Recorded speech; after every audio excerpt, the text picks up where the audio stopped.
तरी लोकप्रतिनिधींनी 15 ऑगस्टच्या आधोरे कचरा उठाव. हार्दिक अभिनंदन. कारण तुमची सर्व टीम अतिशय चांगला विषय घेत्या, त्यामुळे जनजागृती चांगली होती आणि तुमच्या माध्यमातून अनेक कामं होतात. तर मी ऐका म्हणून तर आमचं सर्वसामान्यांचा प्रश्न पडतं, आम्हाला न्याय मिळतो. आमचं सर्व दुकान आहे, आम्ही तुमचं आणि कार्यक्रम छान असतात तुमचे. तर त्याविषयी म्हणला तर एक नंबर विषय म्हणजे आमच्या खानपारीपासून आपल्या अक्षरशः लय कचऱ्याची दुर्गंधी झालेली आहे.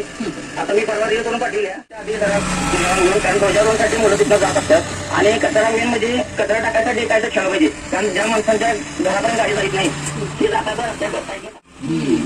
हा एक महत्वाचा मुद्दा म्हणजे आपल्याकडे बऱ्याच वेळा बघितलेला आहे, टू व्हीलरवर बसायचं, पाठीमागच्या हातात बॅग असती, झर्रकन भिरकून द्यायची. बरं जी भिरकवायची ती नीट बांधली, मुळात आधी ती बॅग का टाकतात तेच कळत नाही आणि मग तो सगळा रस्त्यानं वाहत कचरा आपला पुढे जातो. मग कधीतरी असे स्वयंघोषित कचरा कोंडाळे खूप मोठ्या प्रमाणात आपल्याला कोल्हापूरमध्ये सध्या बघायला मिळतात आणि म्हणूनच आजची चर्चा जास्त महत्त्वाची.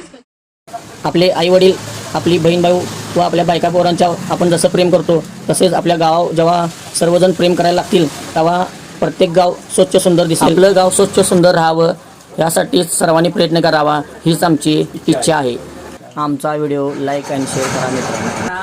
आपलं गाव सुंदर कसं राहील हा सर्वांनी प्रयत्न केला पाहिजे. कारण इथून ध्वजारोहणासाठी मुलं जात असतात आणि जातात, त्याच्यामुळं 15 ऑगस्टच्या आधी व्हावं आमचं सिंगापूर हीच इच्छा आहे.